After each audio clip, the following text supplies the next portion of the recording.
It was a calm evening in the small city when Maya stepped out of the corner store, balancing a bag of groceries against her growing belly. The street was quiet, with only the glow of streetlights and the distant hum of cars passing by. Maya moved carefully, one hand resting protectively on her stomach, the other clutching the bag that carried bread, milk, and a few things she needed for dinner.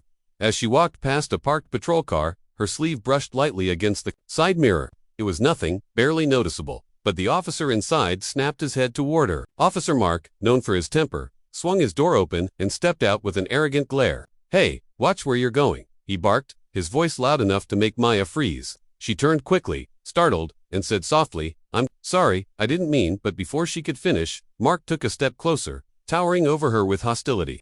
"You people never learn, do you?" he sneered. Maya's heart raced, but she tried to stay calm. "I didn't do anything, I'm just going home," she said, holding her stomach protectively. Mark's anger only grew. He kicked her grocery bag, sending it tumbling to the pavement, spilling milk across the asphalt. The sudden crack of glass breaking echoed down the street. Maya's eyes filled with tears as she crouched to gather what she could, her hands trembling.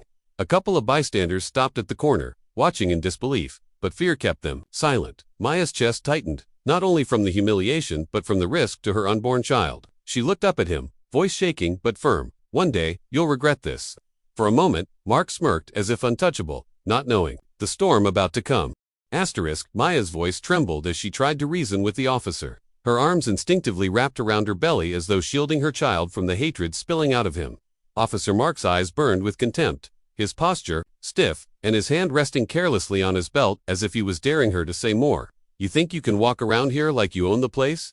he spat, his words dripping with venom. Maya's breath quickened. She could feel her pulse racing in her neck, but she forced herself to stay calm. "Please, I'm just trying to get home," she whispered, her dignity slowly cracking under the weight of his cruelty. Mark stepped closer, so close she could smell the stale coffee on his breath, and shoved her shoulder hard enough to make her stumble back. The bag she had just picked up slipped again, spilling apples across the ground. Gasps came from the few bystanders now gathering, but still, no one moved. Fear paralyzed them, as it had paralyzed her. Mark raised his voice louder, deliberately humiliating her in public. "People like you don't belong here. You're nothing but trouble."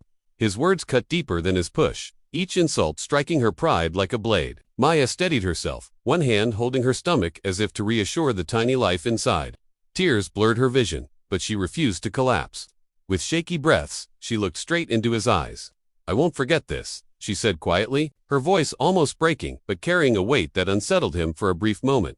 For the first time, his smirk faltered, though he quickly masked it with arrogance. He turned away, muttering insults under his breath, completely unaware that the seeds of his downfall had just been planted.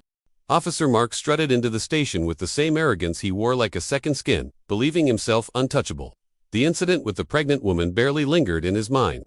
To him, it was just another night of putting someone in their place. He grabbed a cup of coffee and smirked at a fellow officer, bragging about how he taught a mouthy woman a lesson. But his smugness quickly faded when his name was called. Over the intercom, summoning him to the chief's office, the hall seemed unusually quiet as he walked down it, his boots echoing against the polished floor.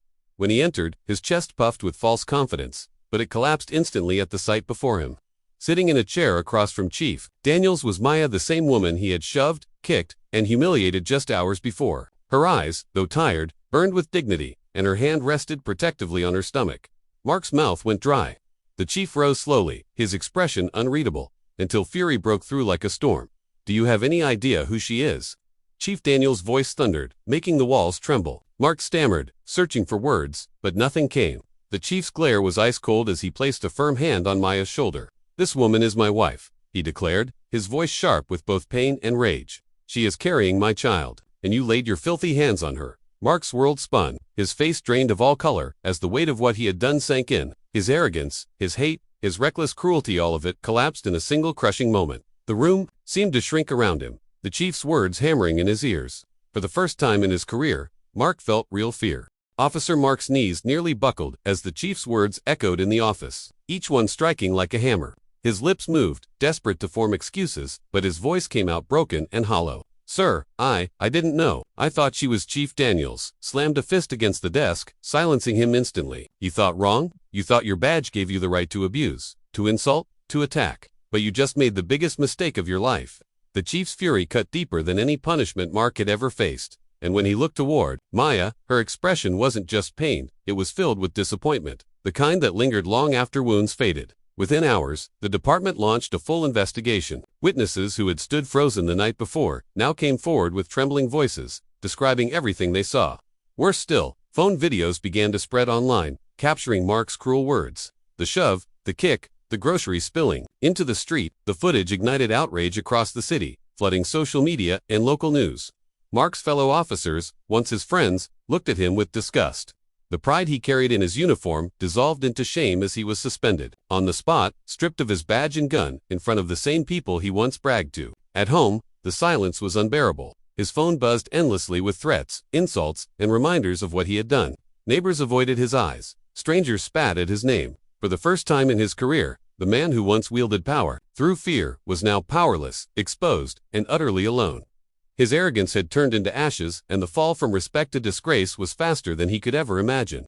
But for Officer Mark, each day felt like a slow descent into a personal hell he had built with his own hands. The man who once strutted through the station with confidence now sat alone in a dim apartment, the blinds shut tight, the silence broken only by the hum of a broken ceiling fan. His badge was gone, his gun surrendered, and the uniform that once gave him power now lay crumpled at the bottom of his closet like a reminder of his disgrace. Everywhere he turned, reminders of his downfall haunted him, his face plastered on news reports, his name cursed in angry comments online, his reputation shredded beyond repair. Neighbors crossed the street to avoid him, friends no longer answered his calls, and even his family spoke his name with shame. At night, he couldn't escape the images replaying in his mind. Maya's groceries spilling onto the ground, her trembling hands gathering them, the look of pain and strength in her tear-filled eyes, and the fury in Chief Daniel's voice as he revealed the truth.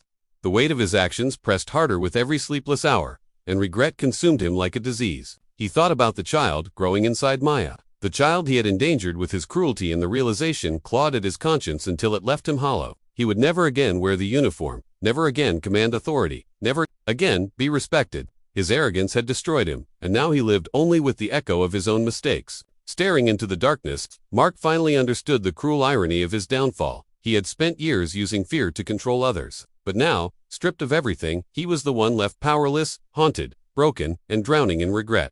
If this story touched your heart, don't forget to like, comment, and share your thoughts. *Subscribe to Deep Wounds for more powerful and emotional stories every day.